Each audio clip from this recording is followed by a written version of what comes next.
Emery Smith, UFO Whistleblower, Part 2. Here is the full interview of Emery Smith, former Air Force field medic, also known as the Black Project Whistleblower.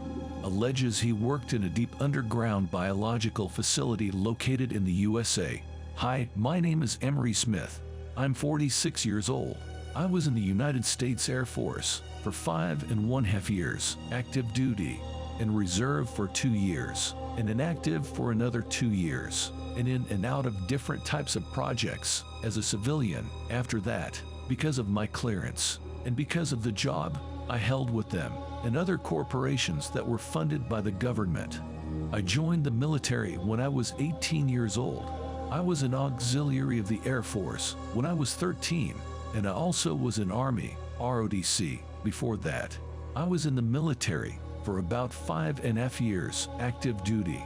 I did another 2.5 years of reserve, and then another 2 years of inactive. And that's kind of how I got started with the United States Air Force, and also these compartmentalized projects, moonlighting in the evenings while being active duty, and working for these underground labs that were owned by major corporations that were renting and leasing places on the base to do this type of work. And a lot of these were, of course, underground facilities. It was mostly tissue specimen examination and dissecting and taking parts of specimens.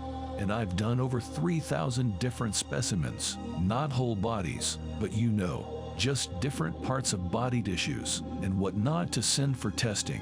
They were testing everything. I wasn't really allowed to, in the early years, know anything about what I was dissecting. All I know is I had to go in there, take this part of this tissue, or dissect this nerve, or take this blood sample from this specimen, and then send it away for testing. The technology I witnessed in the programs that were suppressive, that were suppressed still to this day, are things like anti-gravity, zero-point energy, a lot of 3D holographic imaging. Of course, there's a lot of devices that were reversed engineered by these corporations from government retrieved down craft and extraterrestrial high DNA, along with hybrid DNA from these specimens that they use to make pharmaceuticals and to make cures with, and things like that. So there's always a positive and negative. They might make a gun with one thing, but the same device is used to kill cancer, on a different wavelength, but the same technology. So these things are all suppressed, so we don't have to live like we do now.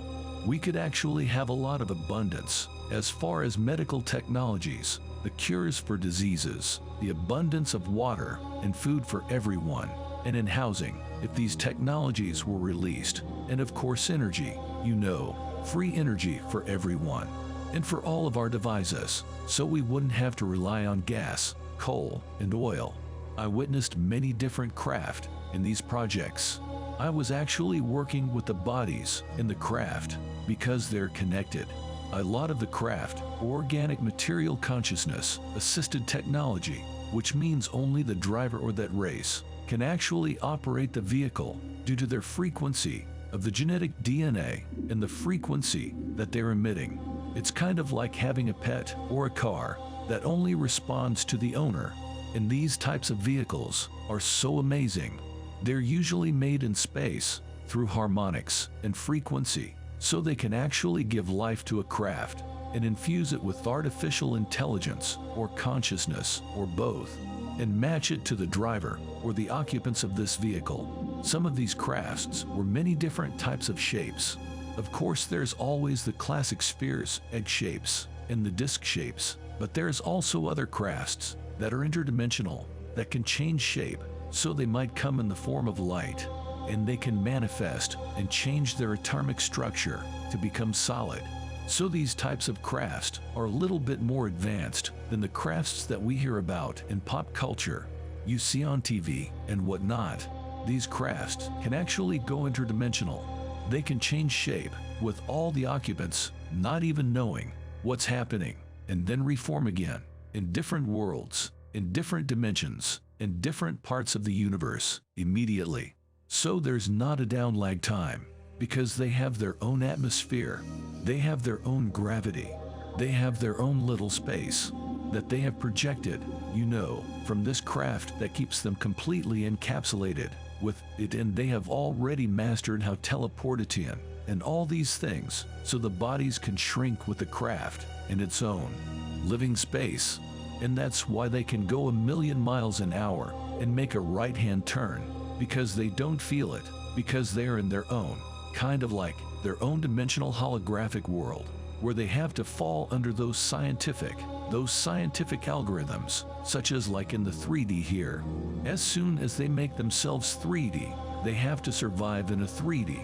So they have to maybe take a step down if they're from the 4D, 5D, 6D. So it's really interesting how these craft that we have had for many years, some have been there for over 30, 40 years, and some craft are very new, and we get different craft all the time. Like I said, one of them that I explained one time looked like an upside down jello cake, and it actually, you could touch it, and it felt like a memory foam mattress and had a hollow inside.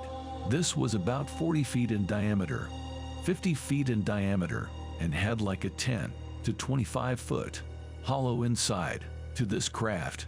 And the craft was not hollow, as solid, but for some reason, inside this opening, inside the cylinder, the cylindrical, opening where the beings actually were, and it's open, but when it activates, there's a floor appears, and it forms. So, but they don't really use floors, they don't use chairs, they're just kind of there, and it's a very interesting, it's a different thing. It's not like about lot of buttons. There's no steering wheels or cockpit like everyone thinks there is.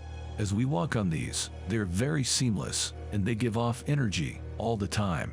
Even when they've been captured and taken down for, 30 years, they still emit this amazing energy that are harvesting from within inner space. It's a reality, and that's what we're trying to figure out now, is how to harvest that. And a lot of them have figured this out. There's a lot of corporations that are fighting actually for this technology, but we're way advanced, more than you think, a few thousand years, more than anyone would think. Humans are right now, but that's what's being repressed, this type of technology. Our taxes around the world, from the US government, when they are charging $100 for a hammer, and it only cost them $5 to get. So all this extra money, trillions of dollars, are going into these black projects to fund them, along with what they're doing in space, as far as working with other humans and extraterrestrials, with trading and whatnot. And I'm not familiar exactly what they're trading, but there is something going on with that. But mostly it comes from here. Extraterrestrials, don't really care about gold or money or cash. So kind of like when you're working in the government, in these projects, in the military, everything is done by favors, and it is kind of a favor thing, or an even exchange of something for something. Like when I was working with the projects in New Mexico, we stumbled upon something. We couldn't figure it out, whether it was an extraterrestrial device or a craft. So we would call the other bases, we would call over in Australia, we would call, Italy, we would call England, we would call these places and say, hey, do you have anything like this that you could help us figure out to get to work?